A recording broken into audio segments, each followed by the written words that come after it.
7, 6, 5, 4, 3.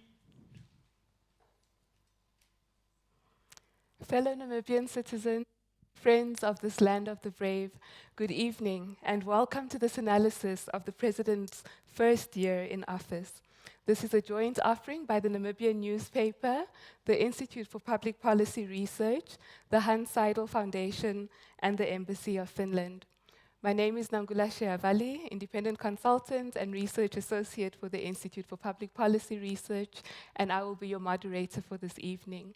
Before we get started, however, I'd like to call on the editor-in-chief of the Namibian newspaper, Mr. Tangeni Ampati, to say a few words of welcome to you all. Please join me in welcoming him.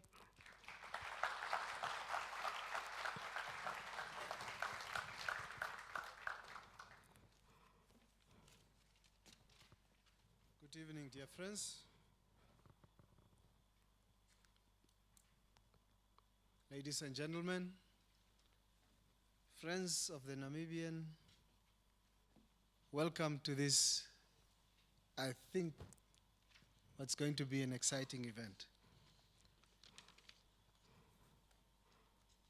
We are looking at analyzing President Hage Geingob's first full year in office. Of course, there are few days to go, technically, but a year in office, that's what we are analyzing. As it's been said, we are hosting this event with the IPPR, the Hans Seidel Foundation, as well as the Embassy of Finland. I would like to thank our partners, Hage.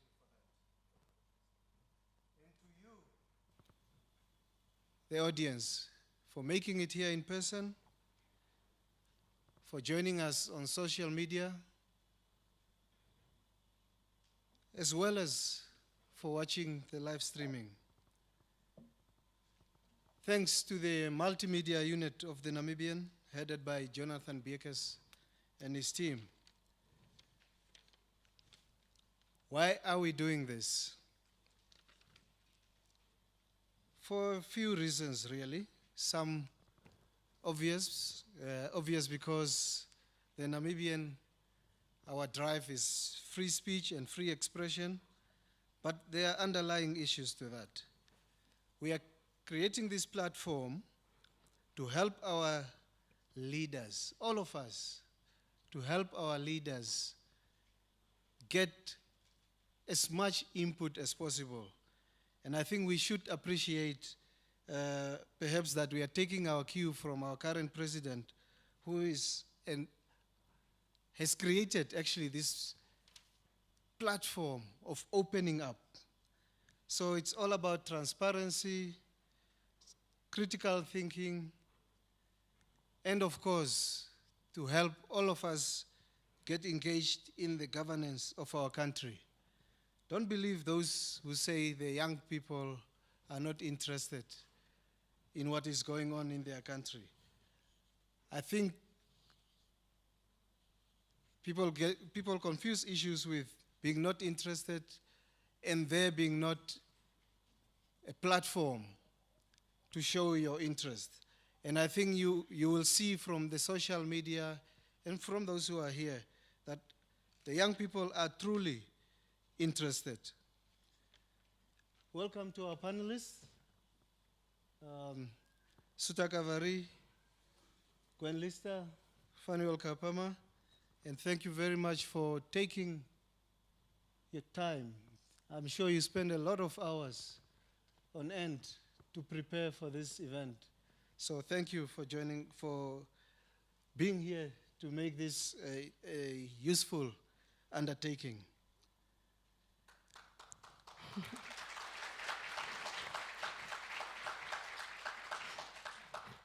To you, the audience, since I will not get the time to thank you later on, thank you for getting interested and taking part. So you need to engage in this endeavor through Twitter, Facebook, SMS, and several of you will also get the chance to speak or to project your voices through the microphone. Thanks to the Nampower Convention Center who have agreed to host our event. And you have seen, last but not least, Ernst, DB Audio. Thank you for this professionally organized streaming and all the technical facilities that you've put up. Thank you.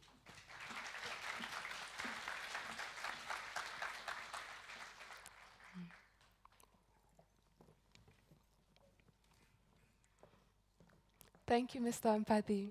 So to get started, as we know, almost a year ago, on the 21st of March 2015, Dr. Hage Geingob was sworn into office as the third president of the Republic of Namibia. Having garnered 87% of the votes, he came into office on a titanic wave of support, in an atmosphere of intense euphoria and under a great weight of public expectation. On that day, his inauguration day, he summed up that expectation by saying, and I quote, "After 25 years, the Namibian people want food, clothing, and shelter.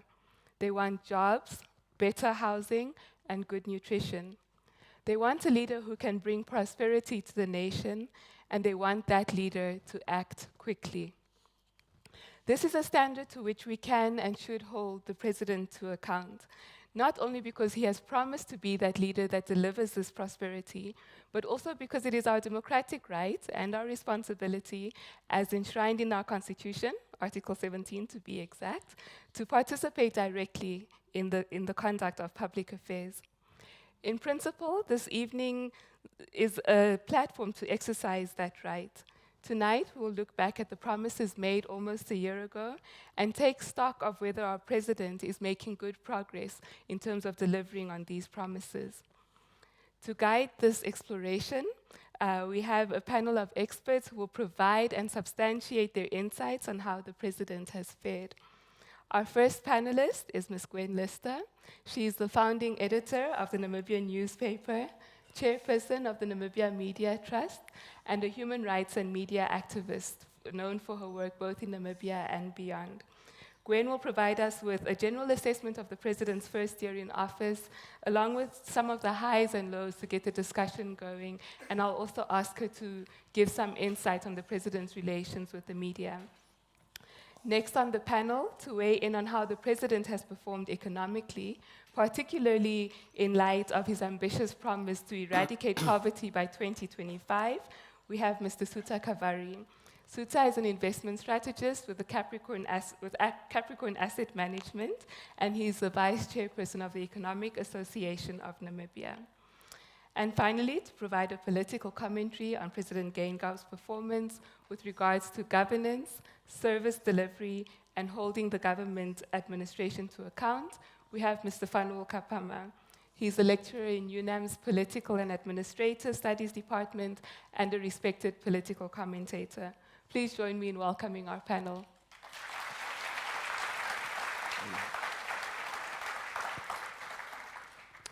Earlier, I stated that we would use this evening to take stock of whether our president is on track to deliver adequately on his promises.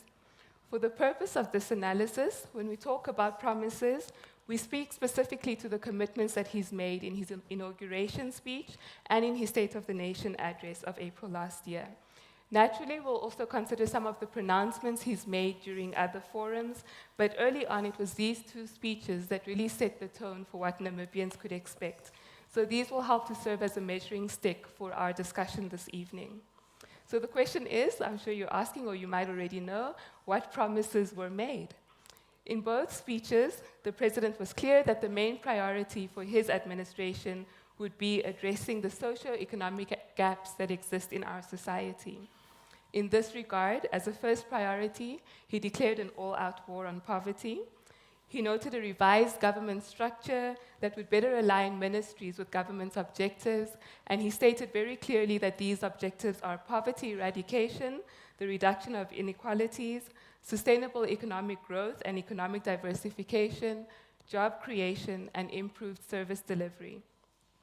In his inaugural speech, President Geingob stated, and I quote, Our vision is clear. We plan to expand and spread the opportunities for growth and prosperity to be enjoyed by all Namibians in all parts of the country, with a specific focus on the disadvantaged sections of our population. In his State of the Nation address, President Geingob continued along these themes, but he provided a little bit more detail. So with respect to poverty eradication, this included noting an increase in the old age pension, something that had been announced in the budget speech earlier that year, plans to introduce a food bank, growing the economy and improving access to quality education, including enhanced efforts at skills development and vocational training.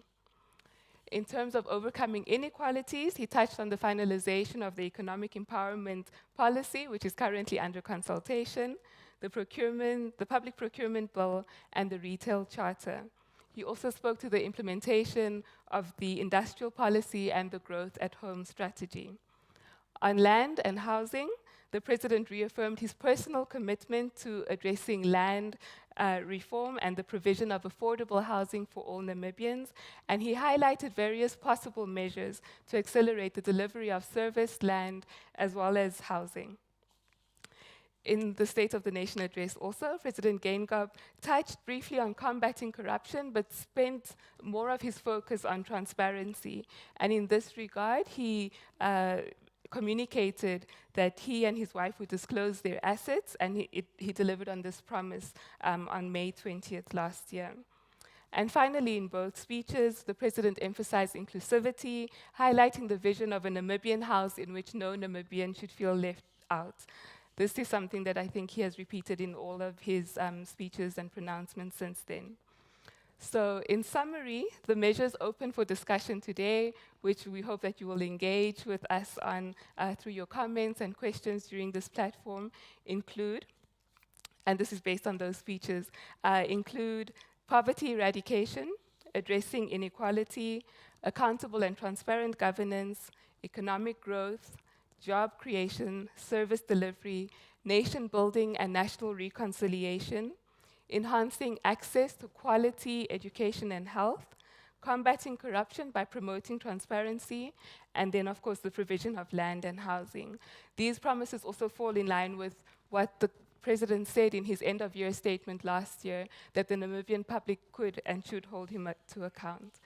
So, ladies and gentlemen, the stage has been set. We know what the promises were that the President has made.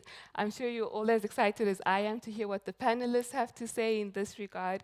But before we get started, we just want to show a video going to the streets and seeing what the average Namibian has to say. Thank you.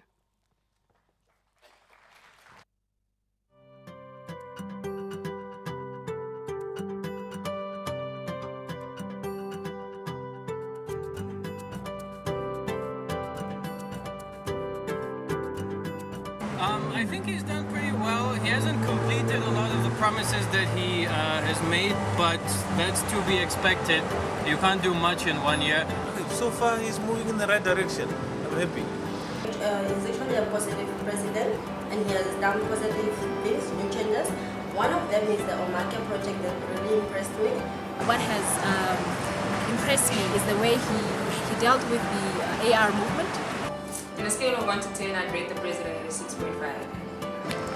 I think he could do better. He promised a lot, but at the same time, he inherited a lot of problems. I'm not sure. I haven't seen any difference. I'm one of the very few people who are actually for the solidarity tax. One, because I'll probably not be affected by it. The way he handles the media and social media, he makes use of social media to reach out to the public, which I think is new. It's a novel approach. No one else has done it at that level. Honestly, I have no idea. I've seen him working the more greeting people. That's good though. Definitely, the country's not where it should be after 25 years, and he's got a lot to fix. I think he has done a good job. He is doing so good so far. And the rest I really don't know. The way he makes it clear to the media that their freedom is protected and it is their duty to report. We have to recognize that we live in a society, and the fewer poor people that there are, the better off the rich people will be, even if it is at a price. I think that's the bigger picture that a lot of people are not seeing. The fact that he's also more concentrated on the people of the community, and the fact that he gave away a share of his salary to the needy people. On the critical side of things, I don't understand the concept behind we need a bigger parliament because we are more parliamentarians, but you have a population of over 2 million people who don't have, and most of them can't afford to go to a clinic like Medicity or Rhino Park or any private institution, and they have to go to Kavitura Hospital. So I think maybe can you hold off on your big building and help the kids and the parents and the old people who don't have money to go to these nice hospitals. In terms of achievements at economic level, I can't really say much. It could be that what we see now is a turning point in terms of our national economy is because of an accumulation of events that happened before his tenure. It may not necessarily be because of the influence that he's had on the economy. And the other is that he changed the whole cabinet thing. He looked for experienced people, looked at their school records and whatnot. So that is actually something very positive that he did. And yeah, it just shows that he's a very hard-working president and a lovely president. But it's quite clear that most SOEs are running deficits, and the corporate culture in the SOE sector actually leaves a lot of questions open. He cares, he shows that he cares. He always comes out whenever something negative happens, and he always speaks out about these injustices. We've just seen a report yesterday on the bankruptcy, or the potential bankruptcy of the municipality. We know Namibia is being bailed out, Namibia is in shambles, Telecom is in shambles, the list goes on. So in terms of that, I think that's an area where he could potentially work on. He won't be able to do all of it, but he could do a better start, especially when it concerns government services and accountability.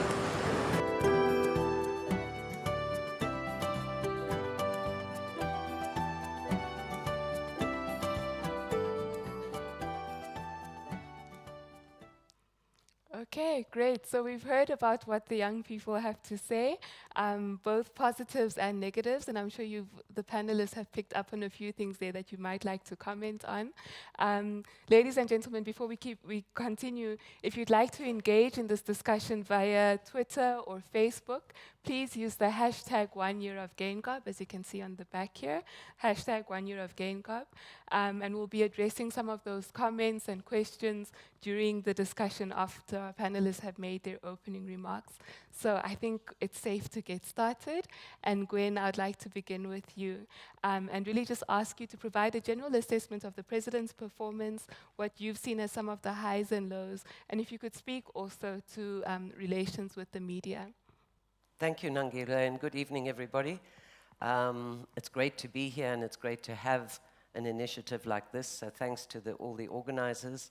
I think the cherry on the top would have been if the President himself had joined us here tonight, but unfortunately it doesn't seem that is to be.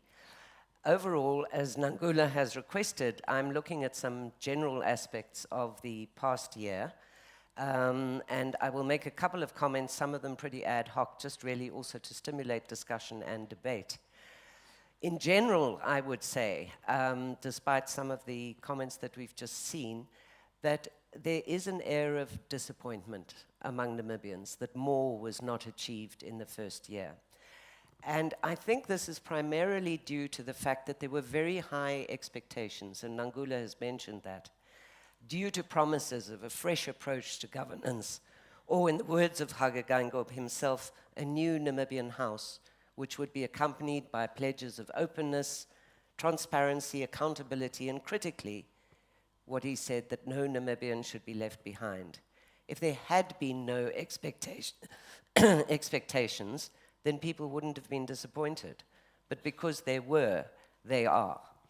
In his inaugural address and his first sonar, he also emphasized that his focus would be on poverty, elimination, inequality, and most importantly, on what he called the disadvantaged.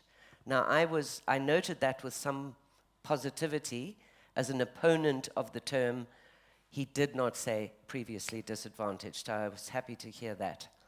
Importantly also, he promised a contract with the public. And while the president did say that 2015 was going to be the year of a call to arms, and that 2016 his words would be turned to reality, already 3 months have passed and not much has been achieved. I wanted to just mention also a few words about Harambee as the way forward.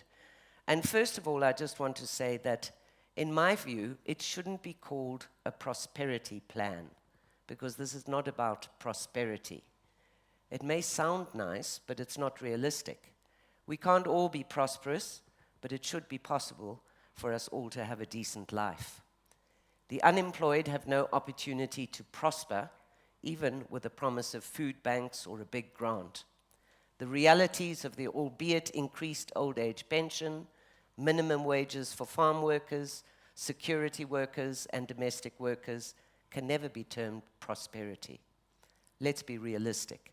We're talking about poverty alleviation and not prosperity. Yet, much more will be needed to be done before and if ever we get to that point. I also feel the word prosperity, much as in the beginning of his term he created very high expectations which couldn't be delivered, the word prosperity again gives the illusion and expectations, and unfortunately will give people a sense of false hope as well.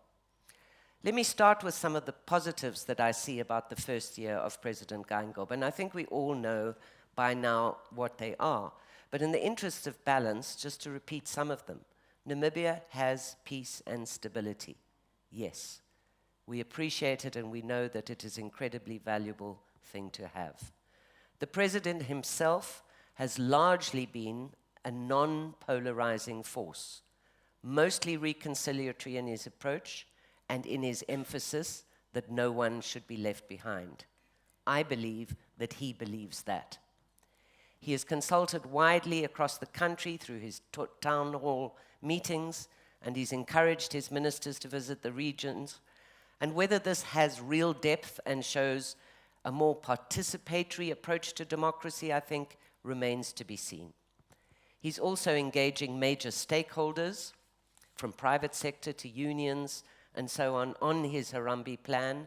And in this regard, I think he's streets ahead of his predecessors. He has also managed to get action plans out of his sometimes intransigent ministers, and overall he's taken some initiative in areas such as the affirmative repositioning issue, and he has said mostly the right things. But I do feel that there have been missed opportunities for him to strike, and I use the word deliberately, because decisive action is exactly what I think is required from him and what Namibians want to see. And some of these may include the following. On the home front, he has failed to reduce the bureaucracy and government expenditures and travel and related expenditures. And even if he could have done this one step at a time, I feel it would have been appreciated by the populace at large. And this, I believe, must be the first and probably the most important step against poverty. He has not managed to compel his ministers and other senior office bearers to declare his assets, despite him having done it himself. He has asked them nicely, and yet none of them have complied. He hasn't yet created clarity out of confusion in streamlining policies such as they are, and which are currently, I feel, all over the place. Everybody pulling in different directions and no overarching plan of action. And I think the solidarity tax issue, wealth tax, whatever it's called, is an example.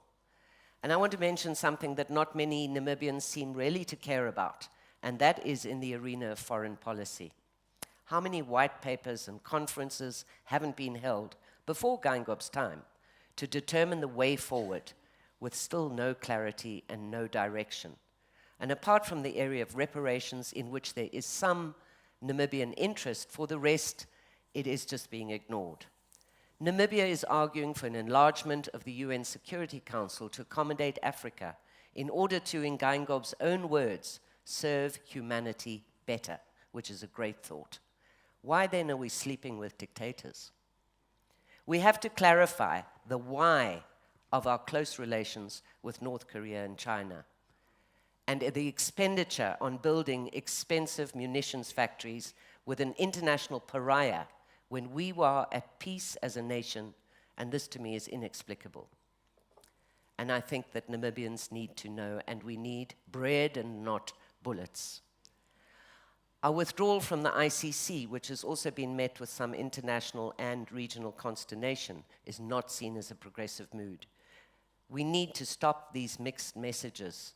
Are we committed to human rights and progress, or holding on to old allies who don't share our democratic commitment, when those who do are being pushed out into the cold? The president also needs to engage more, and Nangula asked me to address this point, with the media.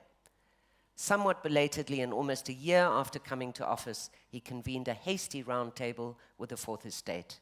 This needs to happen more.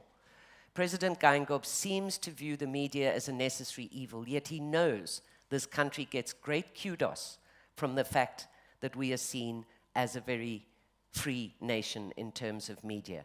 The media is not his enemy and could be valuable partners in the way forward and for the success of Harambee.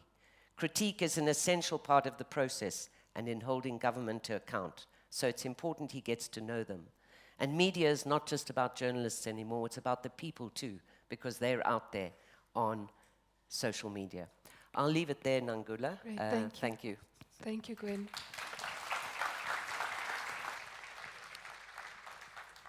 Next up, Sita, would you kindly assess how the president has performed economically? Give us your economic outlook, given the different things we're seeing, especially in light of his promise of poverty eradication. Yes, good evening. Thanks, Nangula. So when we assess the performance of the domestic economy, it's absolutely vital that we look at some of the external factors that impact on our domestic outlook. While it's easy to blame government for everything, government can't really be blamed for some of the happenings in the global macro environment. The biggest risk to the global growth outlook has been the so-called China rebalancing. This has translated into the end to the commodity supercycle that we've seen in the past 10 years. And this has led to a cooling in demand for commodities and lower commodity prices. We have seen the plunge in oil prices negatively impact Angola, and that has in turn led to a drop in trade in Oshikango and the northern regions. That has also then translated into less kwanzas being spent in the country, which is probably a relief for the Bank of Namibia. However, this slowdown in demand for commodities and the lower commodity prices has impacted commodity exporting countries like Brazil, South Africa, and Namibia to a certain extent. We're experiencing a downturn in the economy, but it's also important to note that every economy goes through periods of ups and downs, and it's the government's response to these cycles that should be judged. While a lot can be blamed on, say, external factors, some local factors are also at play. Infrastructural constraint, particularly concerning electricity and water supply, as well as a uncertain policy environment. So one of the tools that government has to address growth concerns is fiscal policy and the national budget in particular. So Namibia Namibian budgets have been expansionary in nature.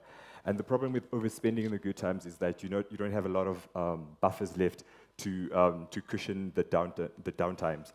But while government coffers aren't entirely empty, we have less firepower now. And that's what we saw in this budget. Government had to cut expenditure because there's no fiscal room to maneuver in light of falling revenues. Now, there's absolutely nothing wrong with government spending money. It technically doesn't have. Most of us have had an overdraft at some other time. But spending should be productive and directed at priority areas, which government determines. What is a priority area? Is it ensuring that a child in Oshivelo or Gibeon has a shot at a bright future by investing in early childhood development programs? Is it investing in clinics that provide services to the people of Ipukiro and surrounding? Or is it bailing out Air Namibia or spending billions on defense R&D schemes? So the hallmark of this administration has to a certain extent been increasing debt. We've seen debt shoot up as a percentage of GDP from 26% to 37% that we saw at this last budget. Just to give an illustration, government's revenue as a percentage of GDP is around 31%. Government expenditure as a percentage of GDP is 35%, and government debt as a percentage of GDP is 37%. So loosely, what this means is that government has no fiscal room to respond to, say, adverse downturns in the economy without having to significantly breach debt levels and risk a possible credit downgrade, which would make servicing our debt all the more expensive. So this is why government's commitment to capping expenditure was widely welcomed, even though it didn't go far enough. We need to see more cuts to non-essential government expenditure, not necessarily cutting down on the constructions of new schools or clinics and infrastructure projects, but rather on cutting down on billions budgeted for the new Parliament's ivory tower. There is no denying that Namibia's infrastructure deficit has gained prominence since the president assumed office. It is, of course, very unfair to put the blame at this deficit at the president's feet.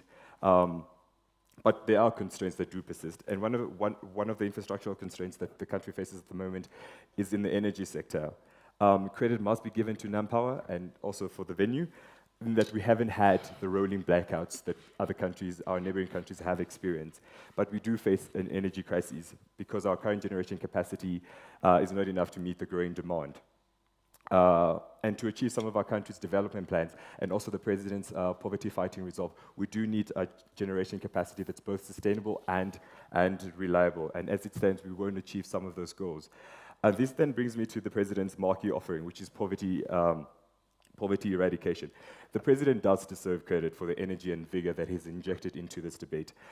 It is encouraging when leaders identify challenges in society and tirelessly work to arrest those challenges. But while the president's drive has been a welcomed addition to the national agenda, it hasn't necessarily translated into clear, coherent, and concrete policy implementations, apart from the increases that we saw in social safety nets. The Ministry of Poverty Eradication, which I have mixed feelings about, I'll skip through that. I also feel that attention in the poverty-fighting resolve has been misplaced to a certain extent. The sad truth is that poverty won't be eradicated in our lifetime, and I think thus the fight should center on poverty alleviation, lifting the poor and destitute above the poverty line. It is also important to note that development policies are multi-layered and usually carry a medium to long-term outcome run. So what I would like to see in the President's Harambee Prosperity Plan is a focus on early childhood development and job creation. A child's formative years is of crucial importance and form the basis for their cognitive development and lay the foundation for their future. By investing in early childhood development programs, government would essentially be investing in human capital, thus breaking the cycle of poverty, promoting economic productivity, and eliminating disparities and inequalities, one of the things that the president has touched on. This can tie into the Harambe's plan of improving vocational training, thus giving every child the opportunity to post-school equip themselves with the necessary knowledge, know-how, skills to prepare themselves for the labor force, thus giving them a decent shot at a bright future. The President's Harambee plan should also focus on job creation. And I'm not saying that government should be tasked with creating jobs. No, what I mean that government should foster an environment that encourages economic freedom and entrepreneurship, thus enabling businesses to set up shop and employ local Namibians. At the moment, there is a misconception that by the private sector, that government is somewhat indifferent to their role as a job creator. And policies like NEF add to those perceptions and don't necessarily encourage investments in the economy. Government should not add additional barriers to entry, but rather implement policies and regulations that entice businesses to invest in the local economy, thus creating jobs for the local economy, widening the tax base, and then that also will go a long way in helping in the poverty fight. I think my time's up. I see red flashing. Thank you, Zita.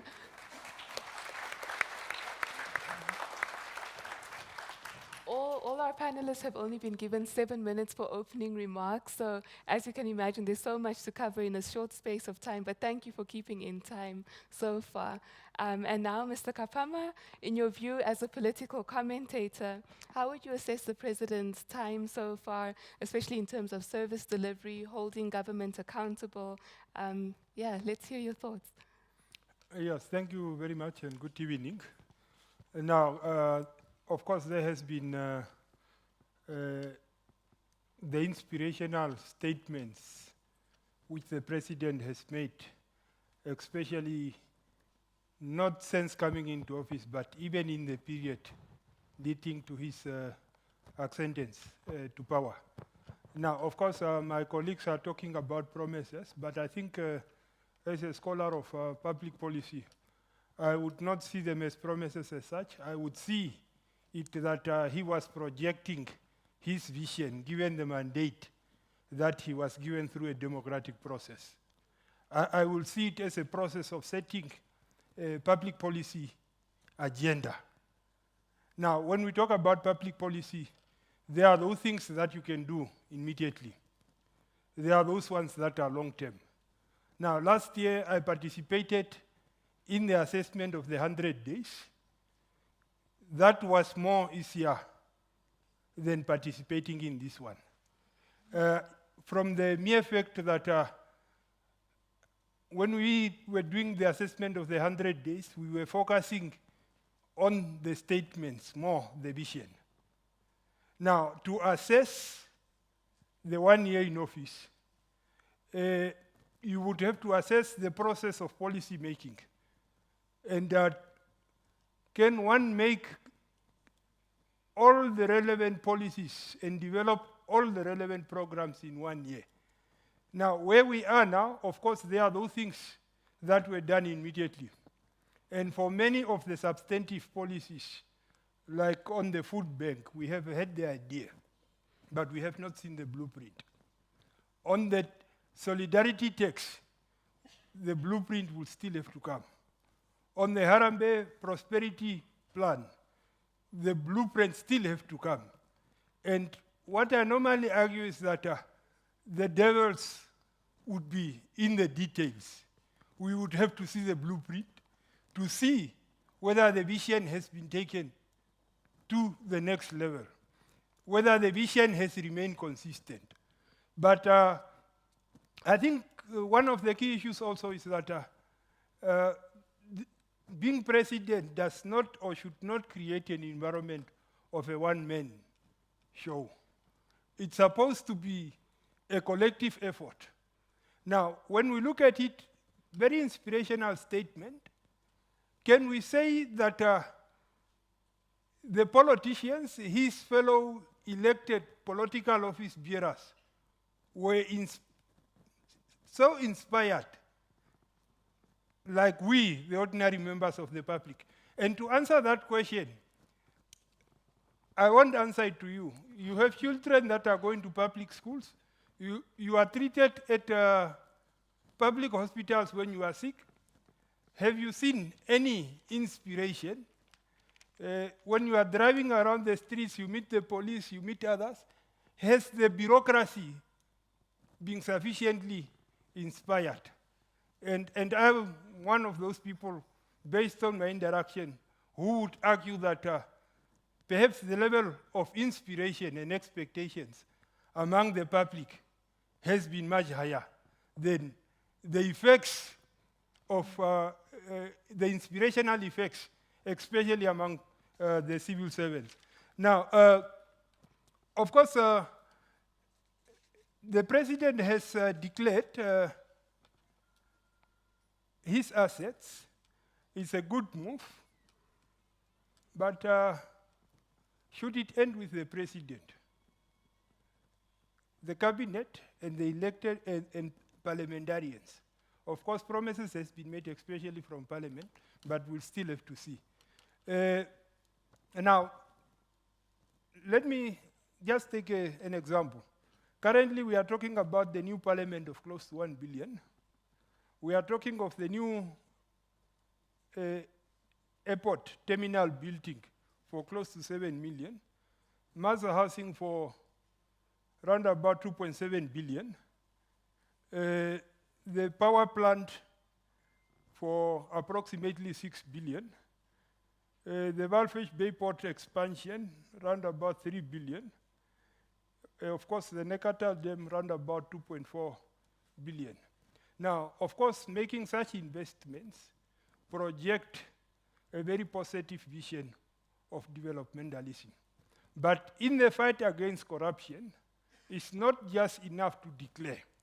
What we have seen with almost all these projects is neo-patrimonial developmentalism, especially if you look at the level of controversy that have surrounded this one. So for me, it's not just enough to have the Anti-Corruption Commission. It's not just enough to have the president declaring. But at least to try and reduce the level of controversy around projects of this nature. Why it is very important, it would project the image that the situation has changed and the level of inspiration that I talked about has filtered through. Now, the food bank, it's a very interesting idea because, of course, there are people who are really hungry, who feeds on rubbish dumps and so on. But as I said, the details would have to come forward so that we can engage this idea. Now, of course, the Harambee Prosperity Plan has been addressed. My issue would not be very much with the word prosperity, but I was just asking myself very loudly, why Harambee? Why Kiswahili? Why not Chiherero or Chiwambo? Or were we afraid that when we come to that level, maybe the problem of ethnicity and tribalism, people will see it as a plan of others. But to me, that would have mattered. But the issue is that now, Namibia also, we have a slight problem of too much planning. NDP4 is there. Here we are talking about the new plan. So some of the questions is that how would the two relate to each other? Is there really a need for the parallel developing planning framework, which will be accorded greater prominence between the two? Will this not lead to confusion, especially among those that are expected? So I cannot wait for the 1st of April to see the blueprint of the Harambee plan. Mr. Kapama, Thank you I'll ask very you much. to wrap. Oh, you're done.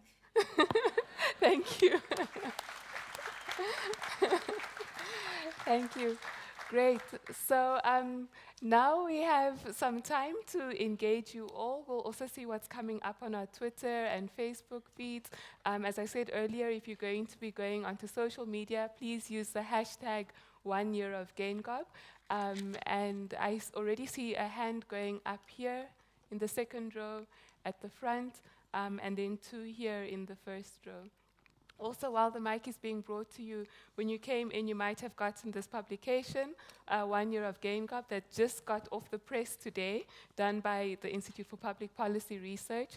There's a timeline at the back of the president's first year in office, so you can refer to that also if you need to. Sir? Yeah, thanks. A minute is fast. We are very delighted that we have a president for a full year in office, but I don't think it will be for a long time. He must explain certain things. How do you raise a bar of 700 million for a parliament that we do not need? Today the cost is 1.5 million. There's an economist there. He would probably tell us, how does a budget double? And the other thing that I wanted to touch on is, how do we come to hear from UN that there are base, Korean base, building weapons in our own country without us knowing? He was denying building a naval base in Walvis Bay. So all these things are telling us that we are preparing for war, while if I'm standing here, they will tell us we are disturbing peace. They are preparing to disturb which peace? Thank you. Thank you. Thank you. While the mic is coming here to the front, we have one comment from Twitter saying President Geingob needs to decrease the size of cabinet, cleaner state hospitals, and better health care for the people. So that just came in on our Twitter feed. Sir? Yeah. Good evening, everyone. My name is Ketu Kaura, and with all due respect that I have for the president, I just want to ask him, personally, I think he started on the wrong foot. I have more to criticize than I have to praise about him. I just want to ask why he recruited so many advisors.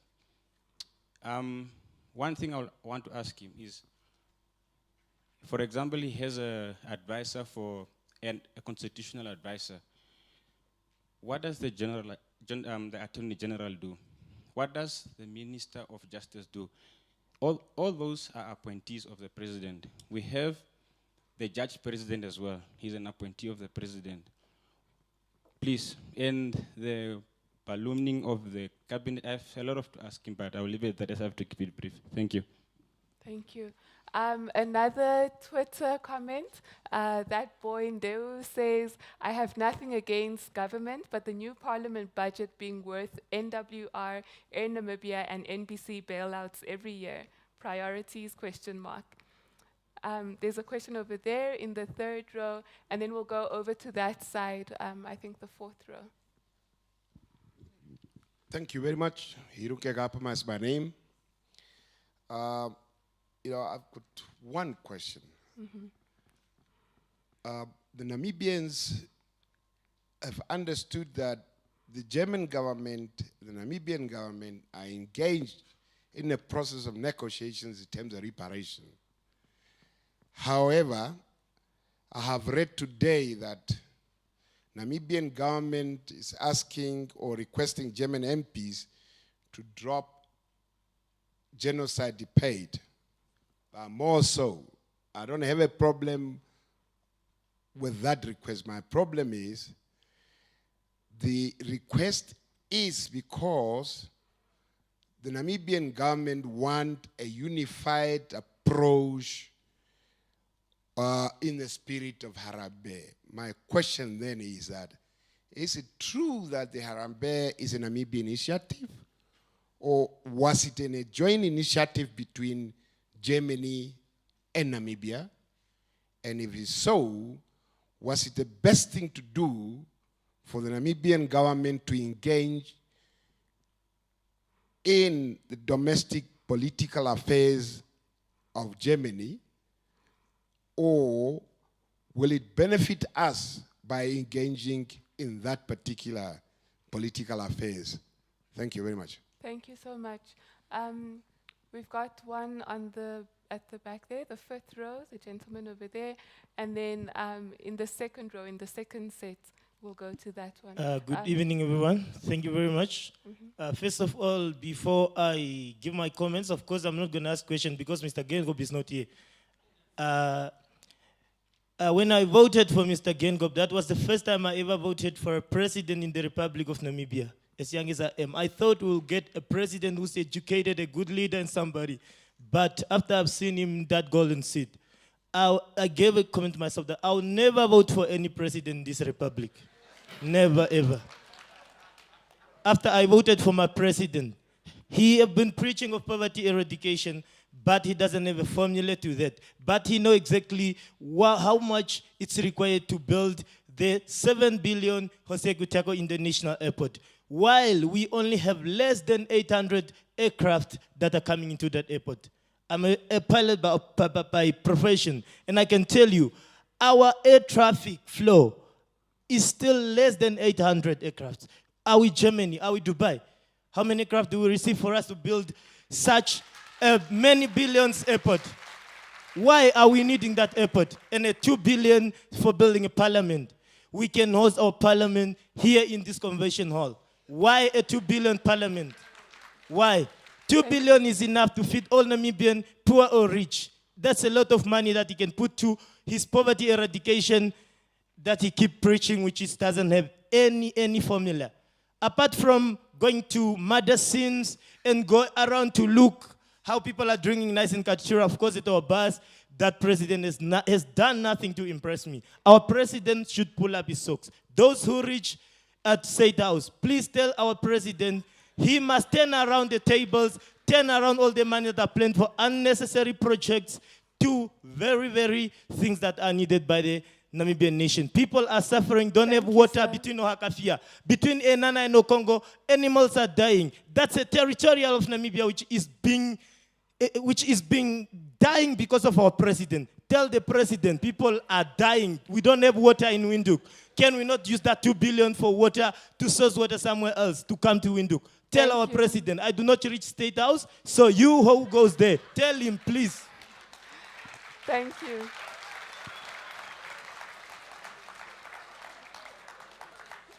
Thank you. Philemon, over there, okay. Thank you for the opportunity. I've got 2 points. It's on the number 1, it's priorities, 2 is planning. I think on the priorities is touching basically on what this gentleman said. I think the president needs to be very clear on what are the priorities. It needs to be, for example, electricity, water, housing, land, these kind of things. And then if other things come up, you know, your priority should, anything that is not a priority should fall away. You know, if housing is a priority, then why is an airport suddenly the priority on top of, you know, why is the airport being planned now in the next 3 months when housing is an issue, when water is not there, when electricity is an issue? Because without electricity, it affects business, it affects citizens, etc., etc. So it's on priorities. Number 2 is planning. For example, someone who sat on the NamWater board says to me privately that they have advised government on the water issue in terms of Windhoek in 2003 already. So the plans has been there. Electricity in terms of NamPower plans have been there 10 years ago. What to do with electricity. These things have still not been addressed. So I think planning has its place, but implementation is critically needed. Thank you. Great, thank you so much. We have one more question on Twitter. It says, or not a question, I think this was in response to the question posed by the Namibian asking people what they think the positives have been so far.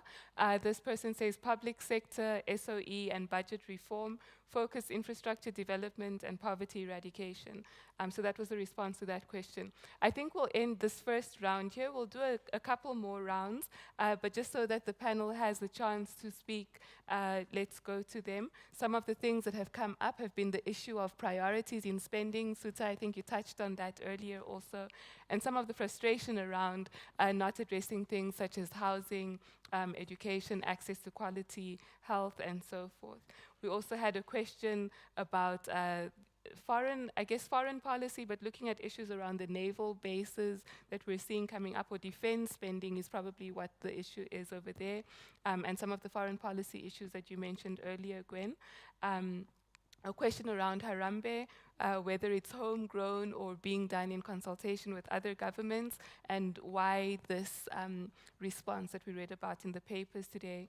An issue around voting. Sir, I urge you to vote in upcoming elections. That is the only way you can make those changes. So please continue to vote. Don't let go of that right and responsibility that you do have as a Namibian citizen.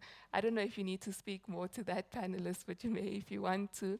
And then finally, a question around planning, looking at water and energy. Someone mentioned earlier about the president not being here and so forth. Just to set the record straight, the president was invited to be part of this forum. Unfortunately, the State House declined that invitation, so the invitation was put forward. So I'll ask the panelists, whatever questions speak most to what you're doing, please answer on those terms. Please keep your responses short as possible so that we can engage as much as possible. Suta, you look ready to say something. I have to sit this round out, you know. I have nothing to add to foreign policy and voting, I guess. Okay. I just want to say, yes, I think one can hear the concerns, not addressing any particular issue, but the issue is definitely one of priorities, and it's been raised by a couple of the speakers from the floor, that there's so many plans, and Fine will also refer to it, lots of policies and plans, and they seem to contradict, and there's the poverty ministry, and then there's the anti-corruption agenda, and then all these agendas, and NDP4, and Harambee, and everything, lots of things being put on pieces of paper that are stored away somewhere. And I said it before and I'll say it again, we need 10-point plans. We need focused addressed areas of developments. And what I was trying to say earlier is I think the people are hungry just to see the president. He says nice things. We've all said that. There's no disagreement about that. But the issue is, when is he going to say, okay, the buck stops here. I'm going to act now, and in my concluding remarks, I've got a few other things to say about that. Okay. But they need to see, I've suggested before, stop these silly airport meet and greets when the president goes anywhere, that the diplomatic corps and ministers and everybody have to chase out to the airport and say goodbye and say hello when he comes back. It's just an incredible expense. You know, I don't know if anybody here can give us a figure, but it's a costly exercise. And if he says, I'm stopping that tomorrow, people will feel there's something tangible. Okay, he's done that. We can't keep saying the old age pension for the next 4 years as well, you know. So I think that's what I sense. That's what people really want to see, is actually taking those positions. Mr. Kapama? Yeah, now on there are quite a few comments that were made with regard to foreign policy. Of course, different countries have different things to offer. So one would not really need a foreign policy that is like a straitjacket. One would need clear foreign policy principles, and I think our constitution provides a very clear base, especially under the chapter that deals with the principles of state policy, where there is an emphasis on non-alignment, where there is an emphasis on multilateralism, where there is emphasis on Namibia honoring its international legal obligation as a member of the UN, the AU, SADC, and many other organizations that we develop to. So I think broadly, when we evaluate the different things, whether it's North Korea or whatever, those constitutional principles are there. And what we have to establish is that, does this particular act conform to what the Constitution is saying? And now, on the brother who will never vote, those of us that will continue voting will appoint the president or would elect the president for you. So next time, try and vote and ensure that you bring a president that will hold your aspiration, unless you are convinced that there would be never a candidate that can meet your expectation. Now, on the question on the letter in Germany and Harambee and so on, we are reading that the two governments have started preparing for negotiations. That's why each of them have appointed a special envoy. That is one. Two, in Germany, when they are preparing for negotiations, there is a motion in parliament. Now, to me, that is a German problem to solve. Namibia has its own Harambee policy. That is our policy. I'm not sure where or how the government or the ambassador bled the two. Because as far as I'm concerned, they are separate and they have nothing to do with each other. And that's how they are supposed to be. I'm convinced on that one. The issues of priorities and so on, I think general comments, but I think it speaks to that specific concern. Great, thank you, Mr. Kapama. We'll go for another round. Before we start that, another tweet coming in. I believe this is in response to what the government or what the president needs to be doing going forward. Sami Neshuku says reducing his cabinet and stopping the building of the new $1 billion luxurious parliament. So that just came through on Twitter. We've got one up here in front.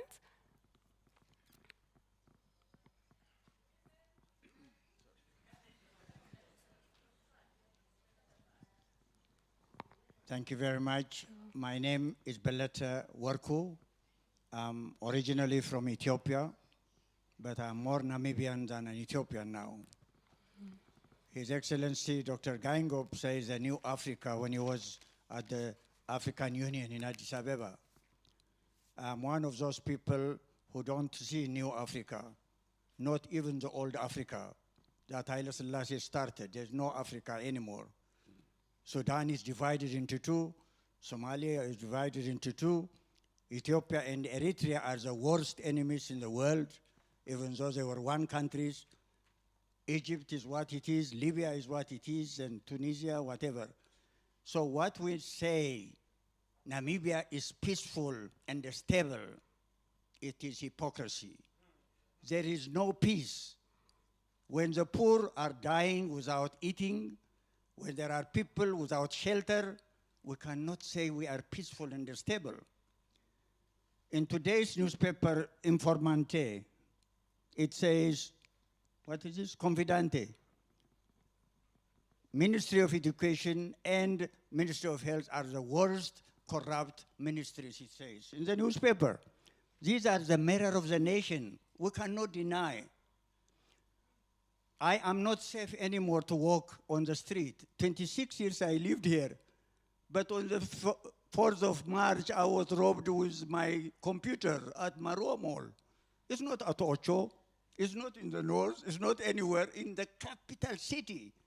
Here is the two taxis which confronted me in between. I gave it to the city police, to the national police. They said this is not a proof. The computer is in their hand, we saw it on the screen. So what I'm saying, the peace and the stability we are talking about, Ethiopia had it, Libya had it, Egypt had it. But because we don't do as leaders, with moral leadership, lead our people for unity, it's tribalism we have. You have no Africa. We have no anything that we call Africa unity. I was at the election and the establishment of the African Union. I have gone to 17 countries in Africa. I have lived in Liberia, Zimbabwe, Botswana, Lesotho. I'm here over 26 years. I wrote to His Excellency, you are now third-time Prime Minister. Let me help you within 24 hours to bring Namibia as one nation and one people. He did not even acknowledge, leave alone to answer. I gave him directive. One last point. I wrote to him that secularism is the most misunderstood word in democratic country. It doesn't mean to be corrupt. It doesn't mean to be a thief. It doesn't mean tribalist and nationalist or racist. It only means you have no preferential religion, which you call state religion. They are all equal. So I told him, I'm a Baha'i faith teacher. I want to teach you to become humble and be moral leadership so that we can bring our people as one family. March 21, Madam Dear, is a Baha'i New Year. So Namibia is born on Baha'i New Year, which was celebrated in Namibia since in 1953. Sir, I ask you to please wrap up your comments. I thank you very much. Please, friends, let's start oneness here with us here. It's not only in the State House, it's not only anywhere. We are important to unite ourselves. Thank you very much. Thank you so much. I think we've heard a lot of men's voices. Ladies, are you in the house? Okay, we have one over here, second row on my left. There's one over here as well, Nangula. I was about to complain that it's only men being given Please the mic. go ahead, Natasha. I can't see you, but I hear your voice. My first... step into the light. Okay, my first question is directed to Gwen Lister. On the 3rd of May, it will be the 25th anniversary of the Windhoek Declaration, a seminal document that changed the face of media across the world. When the president took office last year, I've had a couple of complaints from the media in terms of how the president addresses them, especially at press conferences. I had a journalist calling me late last year and asking me to call for a boycott where journalists should boycott the president's press conferences because he's rude and he humiliates them. Now, I missed your presentation, so I asked Jonathan, your colleague, what you said in regard to media freedom and freedom of expression, and he said that what you said is that we are moving forward. But if we look at how the president addresses the media. Just last week or 2 weeks ago, he rated us 6.5 out of 10 in terms of our performance, while just a couple of weeks ago, Reporters Without Borders rated us number 14 in the world in terms of media freedom, and we remain the top spot in Africa. What do you think is the president's attitude towards media freedom and freedom of expression in general, considering that we have all of these bills that are going to be tabled this year and next year that is going to infringe on our right to freedom of expression? My second question is, are we as Namibians not expecting a bit too much from the president, considering that he is an individual that has to operate in a system that has a very powerful ruling party, and that ruling party is the one that sets the path for the country? And a lot of people are complaining about the fact that our cabinet is too big, our parliament is too big, and putting all the blame on the president. What I'm thinking is that he's trying to satisfy the ruling party, which put him in that powerful position, and at the same time trying to have his vision come to a realization. So my question is, are we not expecting a bit too much from him, considering the challenges that he has to face as an individual in a very powerful political ruling party? My last comment goes to the gentleman who said that he would never vote again because he's disappointed in the president. Democracy takes hard work. If you get disappointed the first time, keep on trying, and it requires the active participation of every citizen. We cannot just complain and come to Nampower Convention Center and express our views and go home and do nothing. Democracy requires every citizen to work hard and to keep on trying and to never give up on making it work. Thank you. Thank you, Natasha. We have someone over here. And just before you start, a comment on Twitter also. Amen Hills 92 saying industrialization, franchise 3 to 4 well established, manufacturing. I'm guessing they were going to end companies or something.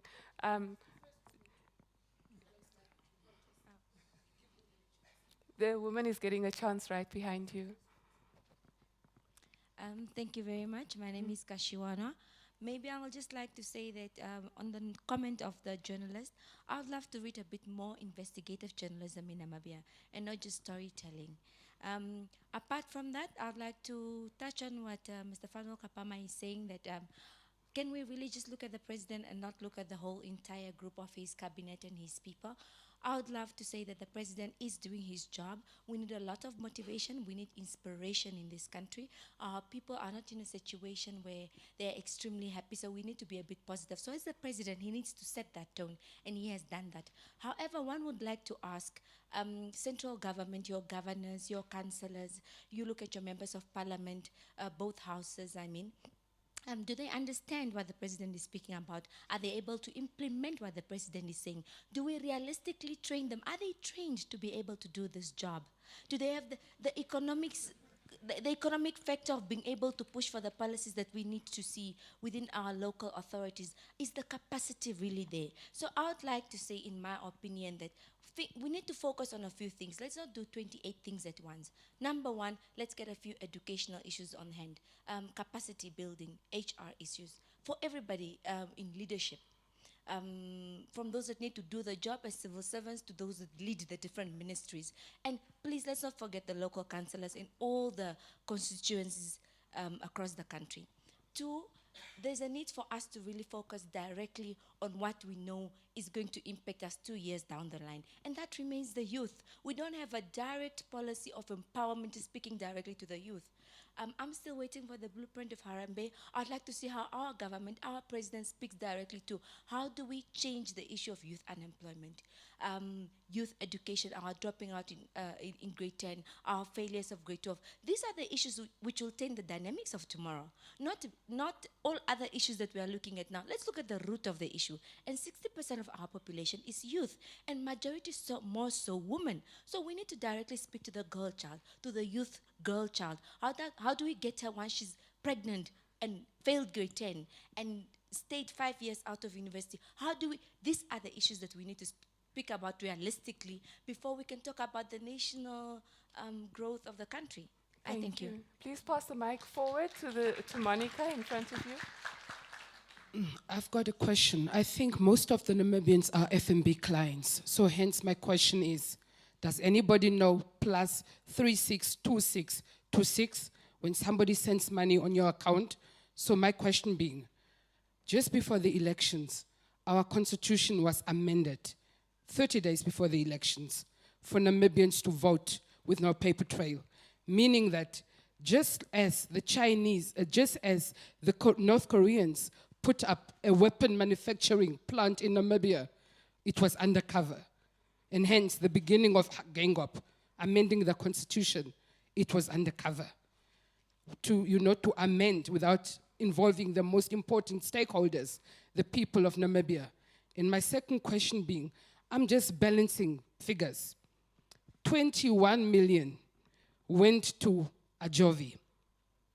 And then 5 million, credit to the government. Previously, they spent 20 million on the independence celebration. Power to the youth.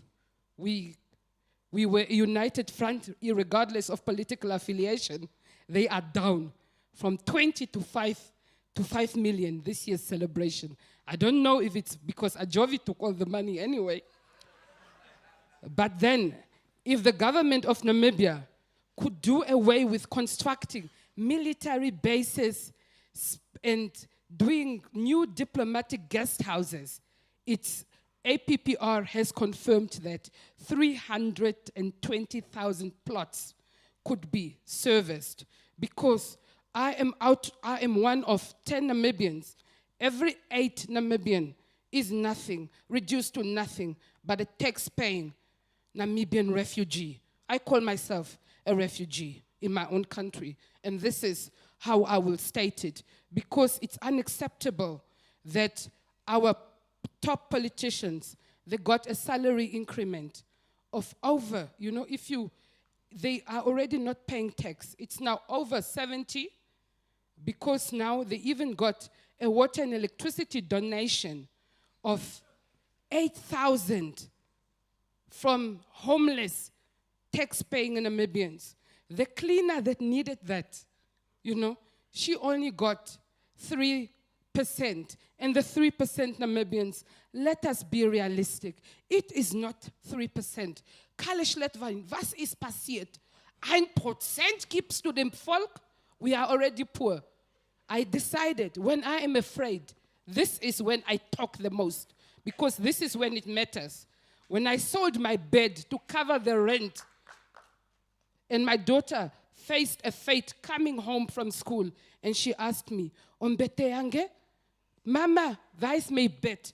I said, I will not keep quiet as a Namibian national, because our silence is to blame why we are in this situation. In the first place, I want President Geingob to stop with the decolonization of our public funds. We don't want the capital of Windhoek to be known as Combat, or the country to be known as Katistan. We are Namibia, not Katistan. We are not owned by business people. We are not Ajovistan. Stop them taking our money. Thank you, Monica. We're going to end this round here just to get some responses. We'll have one more round right after this one, so I promise I will get back to you. From Facebook, we have something from Ryunja. saying, I suggest that the government must grow the economy and distribute the wealth with the aim to reduce unemployment, inequality, and poverty. So we've heard quite a bit. If you have responses, very quick ones to what we've heard so far, the issue of Namibia not being peaceful and stable, or this being a hypocritical statement, looking at the definition of secularism in itself, the Windhoek Declaration and media freedom. Gwen, I think that question was directed to you. Whether or not we may be expecting too much from the president, given all these promises that have been made and what needs to be done going forward, also considering the political framework within which he operates, the suggestion for more investigative journalism, where the civil servants are actually capable of doing their job, and looking at capacity building issues in that regard. What else? The relationship with North Korea. Gwen, I think you touched on that. If you'd like to expand, you're welcome to do so. And then looking at issues around water and electricity, and what Monica really had to say about how people are feeling at the grassroots level and what they face on a day-to-day, given this the feeling of a mismanagement of priorities. So very briefly, we'll do one more round after that, and then close up. Mr. Kapama, would you like to start this time? Yes, now I think the first comment on, not the first, but one of the comments that said that it's difficult because the president belongs to a dominant ruling party and so on. But in politics in general, politics is a struggle for power. Politics is about the consolidation of power. Politics is about the use of power. So the president cannot have it more easier, or any politician for that matter. But I think when you rise to the level of that office, people have put their trust in the process. Imagine on that day, there may have been a person that was very ill, but who said that, let me go if I have to die, and die in the queue in order to vote. There may have been somebody who that day should have cultivated his mahangu field, or go and look after his only cow, but that person went to vote. So in a democracy, the expectations of the people are never unrealistic.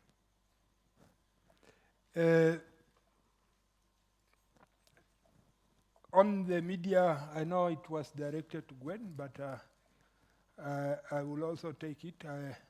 As an analyst and a scholar of political science, I always tell myself that I do not have the monopoly of analysis. I do not have the monopoly to ask questions. Natasha, open up, let others also criticize and ask you questions. Because the media does also not have the monopoly to that. The consumers and others, it's an interactive process.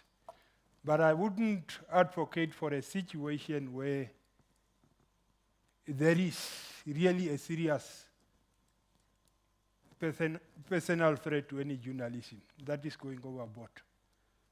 But criticism is also part of the democratic game, and nobody has monopoly over that. Thank you, Mr. Kapama. Gwen? Just briefly, just to Natasha, yes, in fact, I did address the question of Geingob and media, but I think I'd rather catch up with you later on that, because the audience here will have heard those comments, so just to save time and for more interaction. But I just want to pick out on the issue you said, where are people not just putting too much hope in one man and the president, and they're making too many expectations about him and what he can achieve. But I think in some ways it has to be the case. He is the one who has, after all that we're discussing, made all these promises and so on. It should be, obviously, president in concert with his cabinet, his advisors, the legislature, and so on. But there is a tendency, especially in a situation like Namibia, where we so badly lack role models, especially at the political level, that I think people are quite desperate for some sort of hope.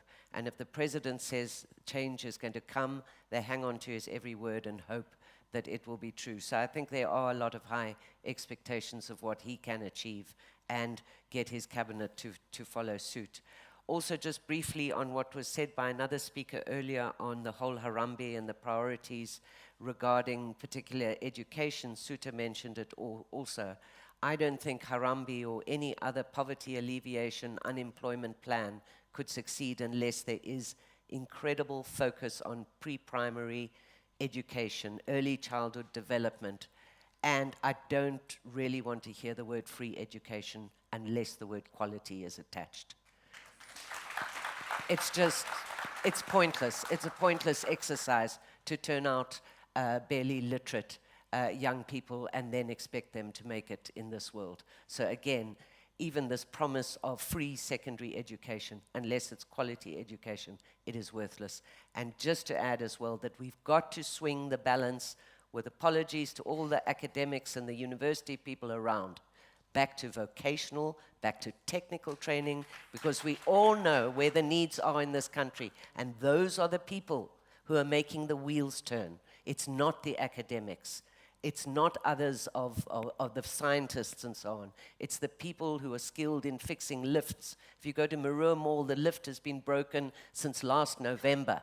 We have no expertise in Namibia to fix lifts. The lift at the Katatura State Hospital, whatever. These are the skills we need. And these are good paying jobs that people can have. And there is work out there. And parents are to blame as well, and the leadership, for saying only a degree is worth anything. That's nonsense. We've got to get away from that. Smart work. Thank you, Gwen. Just to latch onto what Gwen said, I absolutely agree with you. There has to be an emphasis and focus on quality education. The youth are disenfranchised, and I absolutely agree with the lady over there. More needs to be done to address the issue of high youth unemployment, and we need to see more not really plans, but more implementation, more policy implementation that address this.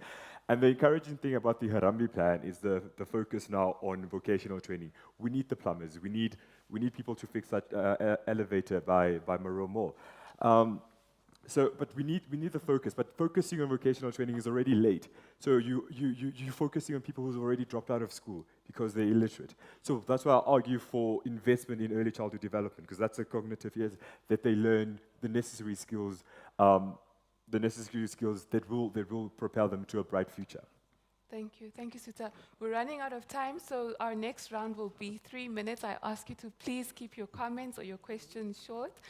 Starting at the front here with Honorable Tom Alwendo, and while the mic is coming to him, a question or a statement that has been said. Okay. The statement from Modesta Reed says, the housing crisis in Windhoek and Walfish Bay needs to speed up, do more research on revenue collection from small business and informal sector. Honorable Alwendo. Thank you very much. I got a bit of a flu, but I hope you can hear my voice. Mm-hmm. Gwen, I hope when you were referring to intransigent ministers, you were not referring to me because I was sitting in front. But I want just to say the fact that we are able to sit in this hall today and talk about the 1 year of Geingob in office, I think it's because we think we are onto something. Something has happened which probably hasn't happened before, because we had president before. We didn't have this. So I think we are getting somewhere. And I think the president himself would have been appreciated having this forum. I mean, he has been going through all the region, having the same forum we're having, and listening to what people are saying and what needs to be done. So this is to be encouraged. I want to talk about the issue of priorities. I think it's true. The government has been saying we need to prioritize. I can guarantee you what you have seen, what is being talked about, what we need to do, is not just because it was just pulled out of somewhere else. There were so many other things put on the table, said, can we do this, can we do this? And therefore, some of those are actually areas which you think we need to prioritize. And I can understand that we cannot always, all of us, agree that these are the priorities. We can't. But it's good to have the discussion. Where we can agree, we can agree. I can take, for example, the issue of the airport. Maybe besides the money, we have as a government, decided to say, given our smallness of the economy, the only long-term way you can probably develop our economy is to become a logistic hub, like Singapore has got. Singapore has got nothing.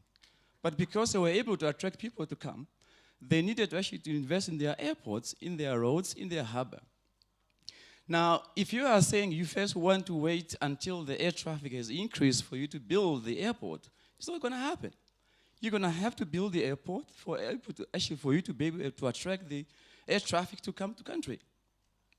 Maybe it's a lot of money. Yes, it is a lot of money. But sometimes things which matters doesn't always come easy.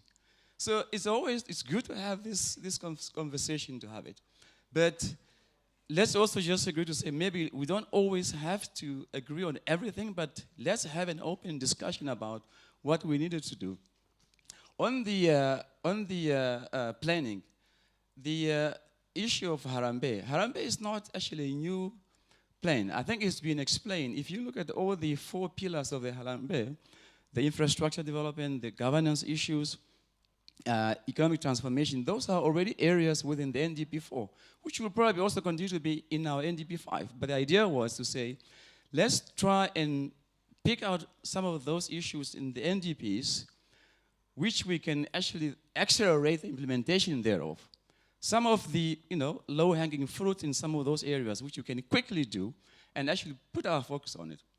Because if we do that quicker, it will also probably give us that edge to say, yes, we are able to do that quicker, and therefore we can do the others as well. So it's not really replacing any planning we have got, and therefore for us to say we have got so many plans going around. Maybe but it has been explained so many times, I think. But I also want to say, at times when we talk about what we need to do, it's right for us to say somebody must do something. The president must do something. He's the one who's elected the president. But the president also has provided that platform to say these are the things which we need to do, this where we need to go. And therefore, as citizens of Namibia, what is our responsibility within those areas which we have agreed to say, let's do this going forward. So when we do that, let's also just, always now and then say, okay, well, as much as I expect my government to do this, in my own area, what do I do? That way, well, we pay tax. I know, he say we pay tax. We all pay tax. I hear somebody saying politicians don't pay tax. We all pay tax. The president doesn't pay tax, but politicians do pay tax. So it's a good thing to hear, but I just want to say we are actually onto something. The transparency issues, which I think it was mentioned earlier here, it's good. We need to be transparent. Somebody complained about the projects which are being stopped.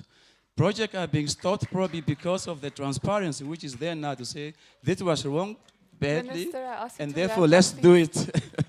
So, but thank you very much. I appreciate the discussion of that. Thank you. Thank you. You have the mic? We have one more comment or question. Okay. Excuse me, I've been crying for gender balance here. Please go ahead. Really, thank you so much. My question is on international level. And I would like to ask, what is the state of Namibia to the international obligation duties? As the world is really, going in a cycle of war, are our doors open? Are our doors open to these people who are in need of this kind of a help? As we know, there is war around the world now. Everybody is a refugee. And that's where my question is based. And last, since we have also been refugees, are our doors open to those who are in the crisis of being housed? Thank you so much. Thank you so much for your comment. Unfortunately, I have to stop there. We only have 3 minutes left of this webcast. So I'm going to ask our panelists to be very, very brief in these responses. Once we've done the closing, if you'd like to engage further, and I hope you'll be open to this, panelists, we can stay another half hour just to engage more comments and questions going forward. But if you could just wrap up in a few minutes, first of all, talking more to some of the solutions that we need to see going forward. What do we need to see happening in the next few years to make sure that these promises are implemented on? And then also, to try to look at the positive aspects of things. Of course, there's a lot of issues that we're taking with some of the promises being made and not enough progress towards them. But what light do you see at the moment, and how can we sort of ride on that light to see a better response to these promises? Suta, I'll start with you. This is my closing remarks. Yes, you can do closing okay. remarks very briefly. Okay, I'll responding to what you can also. Okay, I'll keep my remarks quite short because I think we have addressed a lot of the issues. What I think is absolutely vitally important for this administration is not to let a good crisis go to waste. Government should redirect some of these funds, and this obviously ties into the priority that we've been talking about. Government should redirect funds to priority areas in the country and cut out wasteful expenditure. We don't need a new parliament building. We don't need six new $500 million military bases. We need investments in energy generation capacities. We need investments in water systems to ensure that the capital doesn't run dry. We need investments in land servicing to ensure that Namibians don't get priced out of the property market. But infrastructure projects should favor companies that employ local Namibians. The war on poverty can only be won if the man on the street has a job and has that sense of security. With the turmoil in South Africa and some of our neighboring countries, government has this opportunity to position the country as a desired investment hub in Southern Africa. But that would involve a proactive stance from the president and the administration, and the president has said all the right things. I think now is the time to get the hands dirty and work on some of the policy implementation. He'll definitely have my support, and I think he'll have the support of many in this house today. But policies, again, need to be clear, coherent, and concrete, and have targeted outcomes with progress reports attached. I think that's me. Great. Thank you so much, Suta. Gwen? Thank you, Nangula. I just wanted to really close with a couple of words to President Geingob himself, since this is about him. And I just want to assure him, in some ways, he is the president. He needs to be that person. He shouldn't look over his shoulder. It's nice that he asked former presidents to come on board as advisors, but it's not necessary. They had their time. It's the people who count. This is your time. I said it will prevent him looking forward if he keeps doing this, and people need to see tangibles now. He's been praised for the things he's done well, but there needs to be more than promises and nice words. He needs to be proactive and not reactive. He needs to require the same level of sacrifice of himself that he requires of others as he goes forward, i.e., cut your own costs before you ask others to cut theirs. Once you do that, like you did by declaring your own assets, you have the moral high ground not only to request, but demand the same. And finally, I just want to beg your indulgence to end with a quote by Andre de Pisani, who's with us here tonight. It's in your IPPR, and he says as follows: "My cursory reading of the president is that he comes from a distinguished line of thinkers and politicians who regard the modernist and highly contested notion of progress principally in material terms. There is little evidence thus far of the fact that the construct of progress is as much a non-material process that culminates in deeper self-awareness, self-knowledge, and self-worth. In this latter understanding of the term progress, I find that the politics of empowerment in all its different iterations and reference amounts to little more than frozen music. Progress cannot happen and become sustainable without self-awareness, creativity, and knowledge. It requires significantly more than productivity and access to public resources." Thank you. Thank you, Gwen. And Mr. Kafama, your closing remarks and any response to the questions we've had in this last round? Yes, no, there were very few questions in the last round, more of comments. There was a member of the audience that side who talked about especially the capacity, motivation of our bureaucrats.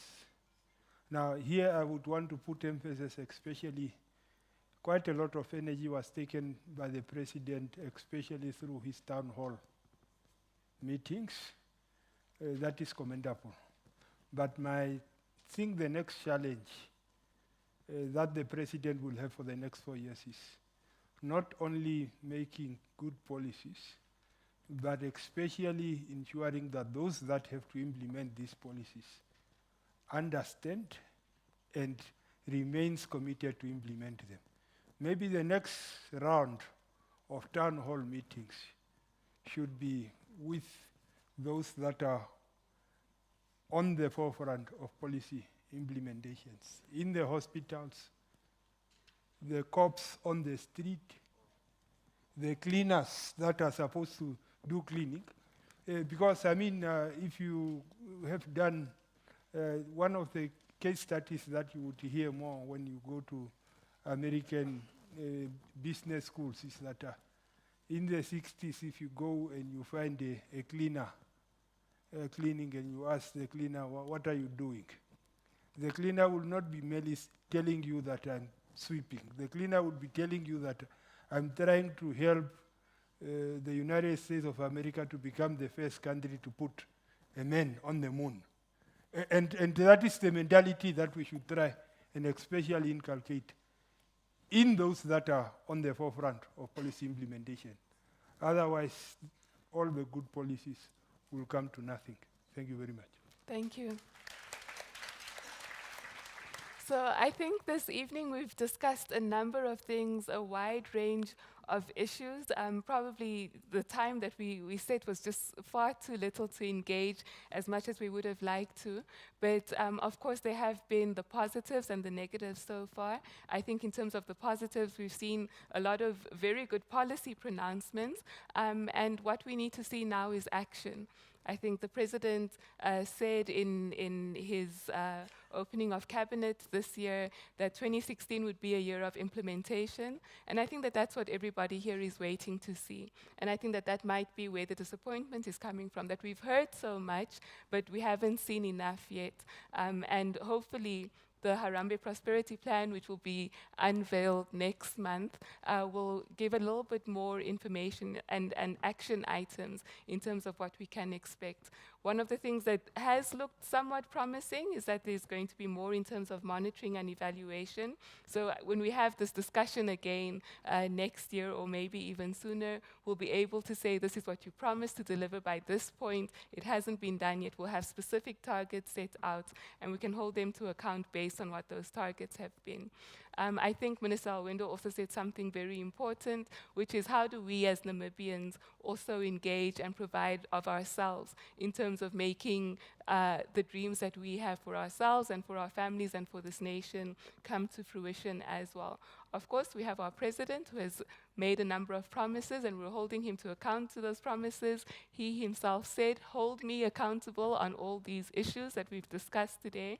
So I think that's important that he's at least set the precedent to say that, you know, we can hold him accountable. So thank you so much for engaging in this forum. As I said earlier, if you'd like to stay a bit longer once we wrap up, you're welcome to do so for another half hour. But as I said earlier, we'll be wrapping up now.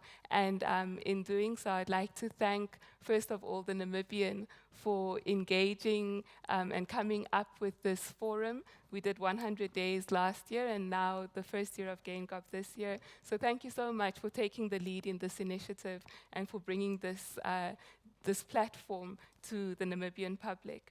We'd also like to thank the Namibia Media Trust, the Institute for Public Policy Research, and as I said earlier, you have a publication that you can go home with that looks at some of the hits and misses. It looks at the way forward and touches on the Harambee Prosperity Plan as well. And we also have scorecards from different commentators, social, economic, and political, who give some of their insights into where we're going with regards to these promises. And then finally, I'd like to thank the Hans Seidel Foundation and the Embassy of Finland for their support of this project. But most of all, thank you all for coming out tonight. Many thanks to our audience on social media, also those that contributed on Twitter and on Facebook. Thank you all for coming out. There are some refreshments outside, but as I said earlier, it seems that there's so much that people have to say, so we're happy to do another 1 or 2 rounds with you before we finish up. But that's the end of our webcast. Thank you.